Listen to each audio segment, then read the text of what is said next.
Wayyo akkamtaanu saba akkamtaanu lammi guggubanne dhumne xiqqamaa guddaani sirnichi deebi'ee innumti duraanii Oromoo dammaqitee seen ilaalanii gocha suukanneessa osoo agartanii jiraachuu dadhabnee biyya abbaa keenyarraa sabummaaf yakkannee adamsamaa jirra amaarri ni dhata silaa isin appara Oromoorraa guuran mancaa fi gajaraa dubbii isin agalu lakkisaa yaafira wal qoqqooduu dhiisaa tokkummaa ijaara.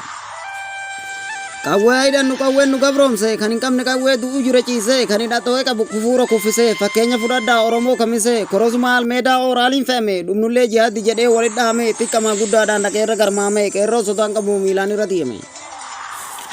Ulee qabatanii karaa yaa'u isaa xiyyi takka lolee kudhan kuffisa namaaf irrafatu bulguulmaan bineensaa wabootti makamaa hidhannoo jabeessaa hidhannoodhaan lollaan ni baana bilisa. Wanni dhufee dabraa Oromoo manyaachaa hojii seeraan haraa nurratti raawwachaa numa adamsanii akka ilmaan bineechaa kan ofirraa dhaabuuf tokkummaa qoricha.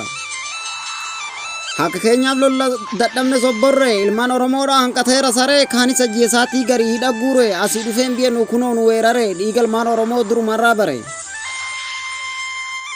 Dhukkuba godhatee namuunuma aadaa gubbaan ulaalinaa keessi keenya madaa amantii fi kutaa waliin buusuu yaada innis gataa jedha amantii fi gadaa durirraarra dhufnee nuti dhiifnu aadaa yaa rabbi rakkannee nuuf hiruu hunda.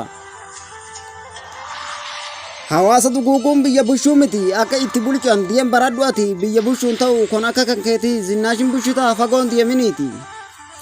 Garii biyya maqee garii biyyaa baase isa lubbuun jiruu jibbisiise jalatti ajjeesa haadharra teessise takkaa hin agarre gocha kanaa caalaa waan na gaddisiise.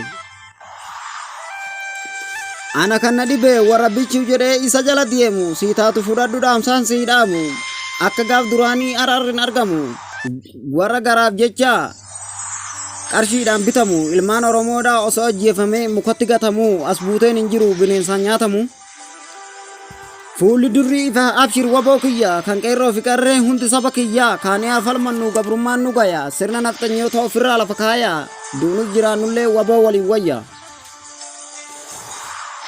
Oromoo nyaachuudhaaf ka ilkaan qaratee warri 500 lubbuu ofii gurgurtee tan obbii akkadhu garagaluu nafte qabrilleen argattu allaattis nyaatte. Saba keef yoo duute seenaan si yaadata osoo jaan agartuu dhugaa ukkaamsita. Dhugaan hin dhokatu tasuma dhamaata ifirraan addeesse dukkana maal alta.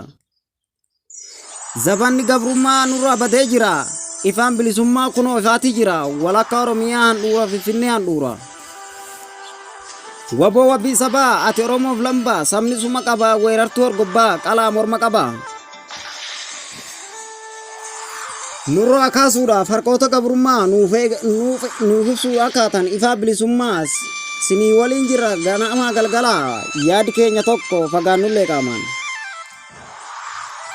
Karaan isin deemtan milkii isinii haa tolu jabaadhu qeerransoo goota biyyaaf lolu rabbi haa balleessu kasin loluu yaalu qeerransi kutate duuba garan galu dhugaan kan wabooti hin jiru kan caalu. Jecha kiyya keessaa fudhadhu waa lama faayidarra oolchi hidhannoof tokkummaa wanni roorrifamnuuf ilaanga ammaa kana dhabuudhaan qawwee fi tokkummaa walaloo koo har'aa dhaabeera kanumaa sabni koo Oromoon hunduu galatooma.